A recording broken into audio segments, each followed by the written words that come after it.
Okay, welcome to the little Swifty Floral Collars tutorial.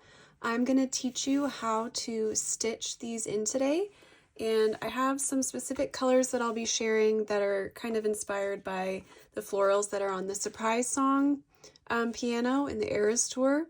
So we'll go over those in just a second. Today I'm going to do You're on Your Own Kid, and the process would pretty much be the same for any of these.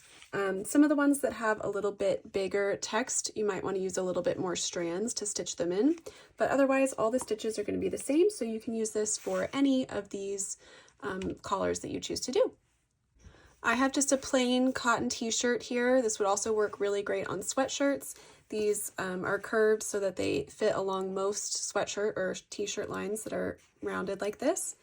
And then for the colors that I'm going to be using, I've got DMC 3778, 754, 3721, Ecru, 340, 783, 522, and 9. But of course you can use whatever colors you want. I have two different size needles that I like to use for this project. One is a size 5 DMC embroidery needle, and then one is a size 22 chenille needle for when we're using all 6 strands. So I like both of those sizes for this project, and then just a pair of embroidery scissors. All right, so for step 1, you're going to peel this away and stick it onto your shirt or sweatshirt.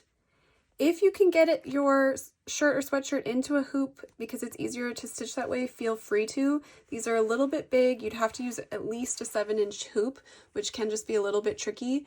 So I'm just going to stitch without a hoop, but it is a little bit easier to stitch if you can get the shirt into a hoop. But again, I'm going to do it today without a hoop and just show you how I do it. First thing we're going to do is the lettering. For the lettering, I like to use 4 strands. Some of these phrases are a little bit longer, and so the text is kind of small, and we want it to still be nice and legible. So if you're doing one of the bigger, like this one, Down Bad, the text is a lot bigger, you can see. I would use 6 to 8 strands here for this, but for most of these phrases, the text is a lot smaller, and so I would use 3 or 4 strands. I'm going to use 4, so I'm just going to separate this out. So I've got 4 strands. Get that floss through the eye of the needle, and then you're just going to tie off a knot at the opposite end. And just make a little loop, cut off some of that excess, and we're going to start with a back stitch. I like to do the lettering in brown or any really dark color because that'll just make it more legible. I also have dark brown sweatshirts that you can do these on to kind of look like the piano. And if you're going to do that, I would suggest doing the opposite and doing one of the lighter colors. But since I'm doing a light shirt today, I'm going to do the dark brown for the text, and we're going to do a back stitch. So for back stitch, you're going to come up through the fabric, and when you're working with stick and stitch paper, it's helpful if you take your non-stitching hand and pinch down on the paper and the other side of the shirt with your non-stitching hand right next to where you're coming up through the fabric so that the sticker doesn't lift up. And then you're going to go ahead and make a little straight stitch out and pull it back through.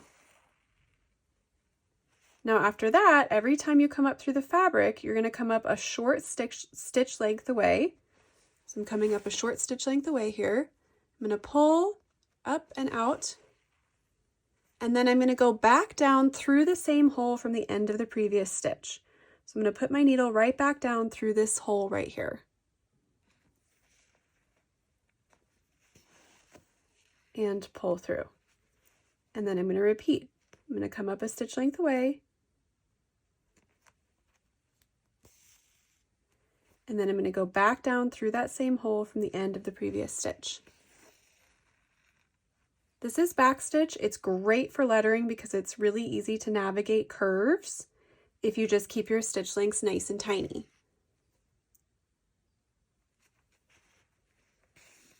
And it's super neat and legible when you're all finished as well.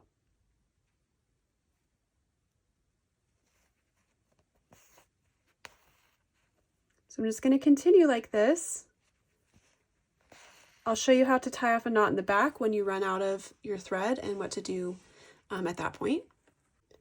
When you get to places that have really tight curves, like in the O, You just want to keep your stitch lengths really, really tiny. So I'm just going to come up really close to this last one here and continue my back stitch. Make another little stitch right here.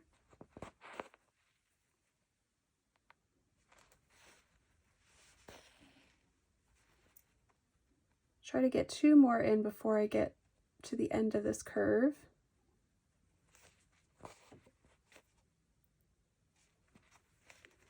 So tight curves, you just want to keep your stitch lengths really small.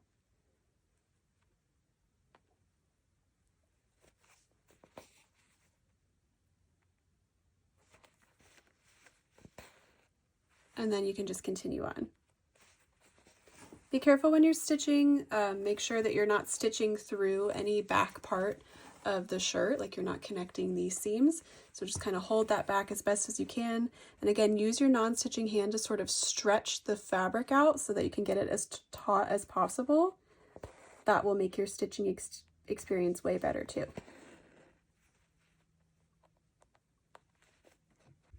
Okay, when you start getting low on thread, you're going to tie off a knot in the back.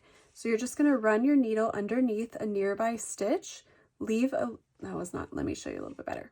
Run your needle underneath a nearby stitch, leave a little loop out like this, and then put your needle through that loop and pull tight. And you can do that a couple of times just to make sure it's super secure and it won't come apart when you wash it and stuff like that. Then cut that off, and then you're going to get 4 more strands and continue stitching until you have all the letters. If there are any eyes or things that you need to put a dot over, you could do 2 things. You could just do a little tiny straight stitch to make the dot, or you could do a 1-wrap French knot. So for a French knot, I'm just coming up through the fabric. I'm going to hold my needle horizontally underneath the thread, wrap it around 1 time, and then angle it back down. And then with my non-stitching hand, I'm going to pull taut on that thread so that I keep the knot in shape, and then push your needle through. That was a really quick French knot tutorial. I do have a full French knot tutorial on my YouTube channel if you want to check that out, but that's what I like to do for the dots. Okay, so for the florals, let's start with the little leaves. For this, I'm using 522 DMC, and I'm going to use 3 strands. So just go ahead and take off a length of your thread, and then you're going to separate this out so that you have 3 strands. So I've got 3 and 3. Save your other 3 because you'll need them whenever you run out of this.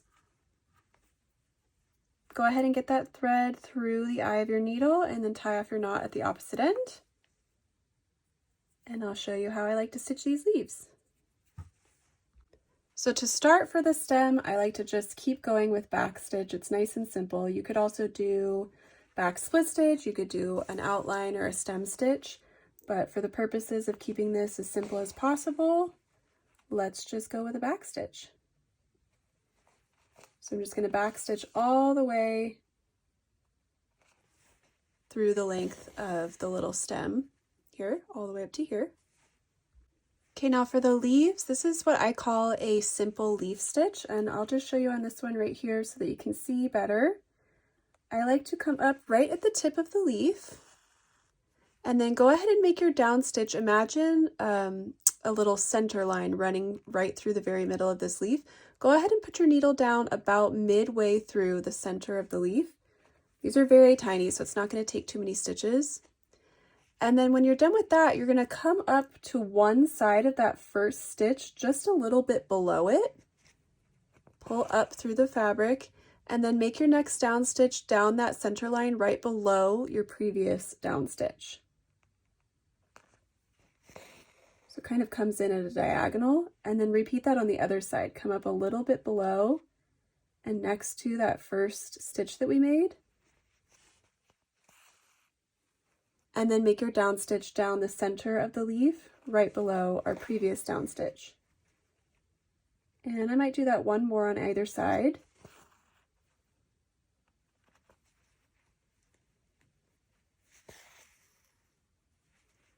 Once more over here. Whoops.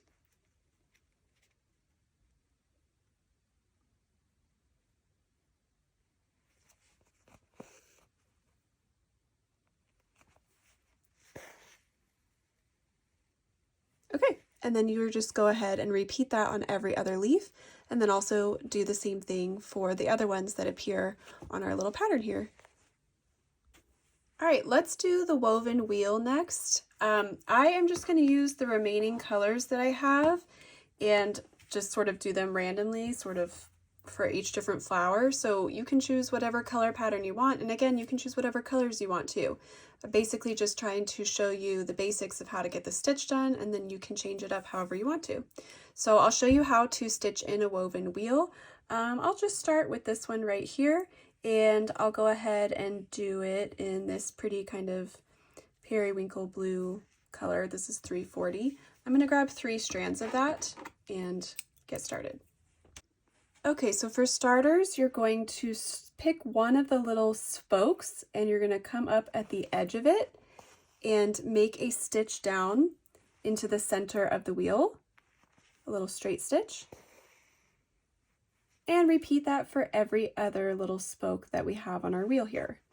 Come up at the edge of it and make your down stitch through the center.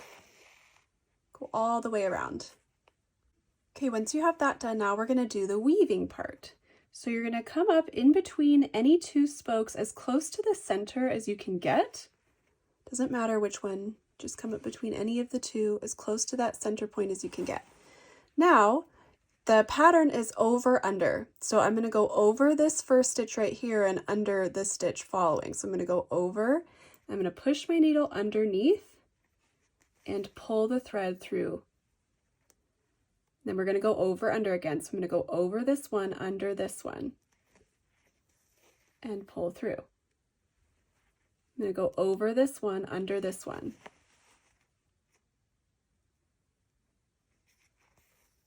Pull through. Over, under. So we're going to go over, under the next one.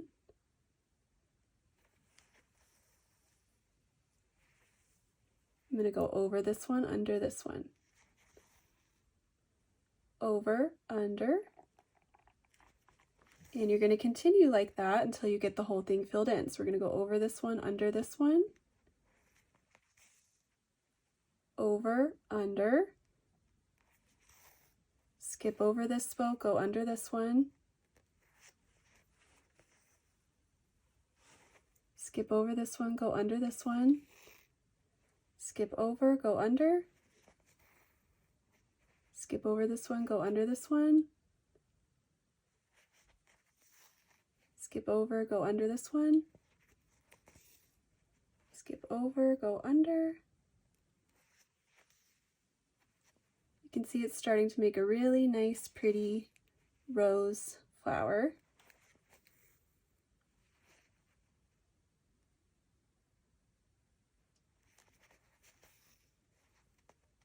And when you get it as full as you would like, I'm just going to do a couple more here, see if I can fit one through here. You can go ahead and make a down stitch. And a little trick with woven wheel is if you have any edges that you want to fill in a little bit more, you can just kind of come up right at one of the edges and just do a little back stitch like this. You can do a couple of those around. And that will just help you fill in your woven wheel a little bit more. Especially if you have like one spoke that was a little bit longer and it was still sticking out. You could use this to cover that up. All right, so that looks good. On the back, I'm just going to go ahead and tie off a knot. And I'm going to do all of my other woven wheels now, and I'll show you what colors I picked in just a minute. Okay, so I filled in all of my woven wheels. I had the 340 right here. This one is 754. This one right here is 3721. then we have 3778. And then over here, I did that periwinkle color again, and then that light peachy color, 754. So I filled in all my woven wheels, and now the last thing we have is these little flowers with petals. And for that, you're going to switch to your needle that has the larger eye. This is a size 22 chenille needle, and you're gonna grab all 6 strands. I'm gonna start over here with all 6 strands of 3721, and I'll show you how I like to fill in these petals. Okay, so all these are going to be stitched the same way. Some of them don't go all the way around, they're just like half, but it doesn't matter. They're all going to be stitched the same way. So I like to come up at the edge or at the tip of the petal, and then go ahead and just make a straight stitch down towards that center dot, and then pull gently. And basically you're just going to repeat that. So you're going to come back up. So once you come back up through the top, you can just go right back down through the same hole you did your first down stitch. And that just makes it a little bit thicker. And then you can repeat that on every other petal. You could definitely also do lazy daisies for these. If you did, I would probably switch to 3 strands to do a lazy daisy stitch on these because they're pretty small.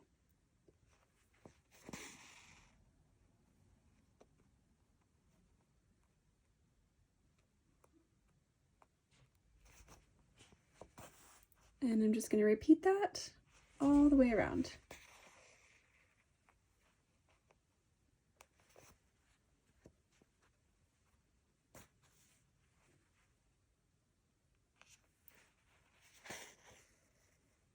Nice, sweet little petals.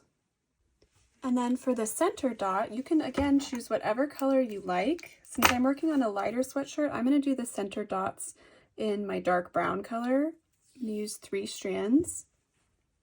If you were working on a dark sweatshirt, you might use like a white, like the ecru, to do your center dots, or just any color that you think would be a nice offset against the petals. And I'm just going to do a little 2-wrap French knot. So I'm going to come up through right in the center there, and go ahead and wrap that thread around my needle 2 times, angle the needle down, go back down right next to where I came up through the fabric, and then pull through here. So then I will show you which colors I choose for all of the other flowers next. Alright, so just to finish up here, I used the yellow color for this one, the 340 right here for this flower, and then back to that red 3721 here. So choose whatever colors you like and use that same technique. And then once you have it all filled in, you're going to wash away the remaining stabilizer paper under warm water in your sink until it all dissolves away, and then let it dry, and you're good to go. Hopefully you enjoyed this project, and please let me know if you have any questions in the comments below.